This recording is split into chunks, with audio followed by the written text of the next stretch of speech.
Okay, what even is moral luck? I had to really think about it because I had never even considered the idea of tying luck to morality. Once I read a bit about it, I realized why I never did. It's because there's no such thing as moral luck. To properly break apart the issue of moral luck, first let me explain what it is. Moral luck is the idea that we assign moral judgments to people for things that are out of their control. For example, let's say there's a janitor who is mopping a random floor. He forgets to put up that yellow warning sign. You know, the slippery when wet sign. In instance 1, nobody slips, so his failure to warn people didn't matter. In instance 2, somebody does slip and hurts themselves. This person files a complaint, and then the janitor gets written up for it. Suddenly, because somebody got hurt, the janitor is now morally judged due to his disregard for the warning sign, despite not doing anything different in either instance. This is thought to be a dilemma, because how can you be morally consistent if you don't consider both instances equally bad? Well, that's where you need to make a separation between action and outcome. People control their actions. That part is true. But what moral luck fails to acknowledge is that people can predict the most likely or most desirable outcomes for their actions. This is the little known and highly obscure skill called foresight. That's sarcasm, by the way. This ability to predict possible risks is a core human skill, and it's reasonable to assume that all people should possess it and should use it. The janitor in my example forgot, not because he's malicious, but because he neglected to mitigate risk to others in a reasonable fashion. It is part of his job to put up that wet floor sign. He's supposed to do it, and he is expected to do it. So the blame obviously lies with him, regardless of what actually happens. What changes the response to his negligence is the outcome, which is the crux of the moral luck issue. Moral luck explanations imply that unequal responses for the same action is an unfair thing to exist. What it misses is that we live with unpredictable outcomes all the time, constantly. Different people are going to have different emotional reactions to similar or equal outcomes. Some people might be angry, some might be embarrassed, some will blame the janitor, and others will blame themselves. This is just individual differences showing themselves and not actually a moral judgment of someone's character. Once the emotions die down, a lot of people end up asking who could have done something to prevent it, and who should have known this could happen. If we're going to make it even clearer, people are responsible for their actions. That is correct. Outcomes are chaotic and don't always go the way people intended.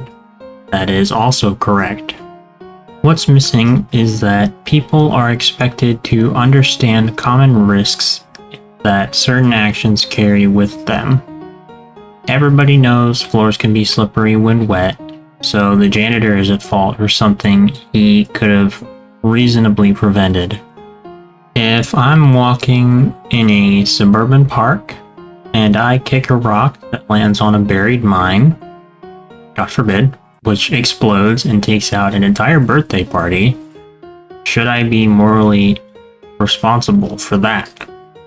Sure, some people may lash out at me to express emotional distress, but they cannot hold me morally responsible for something that I would never realistically expect to happen. No sane person would even think that a landmine could be buried in their local park. The person who placed the mine there is the one actually at fault. Another type of moral luck is the separation of punishment from intent. For example, if a person tries to murder somebody and fails, they would only receive an attempted murder charge. If they succeed, they end up with a proper murder charge, despite their intent being the same either way. This is framed as a moral quandary, and I have to ask, what on earth do you expect legal systems to do? You can't charge people for things that they didn't do, because that opens the door to insane amounts of systemic abuse.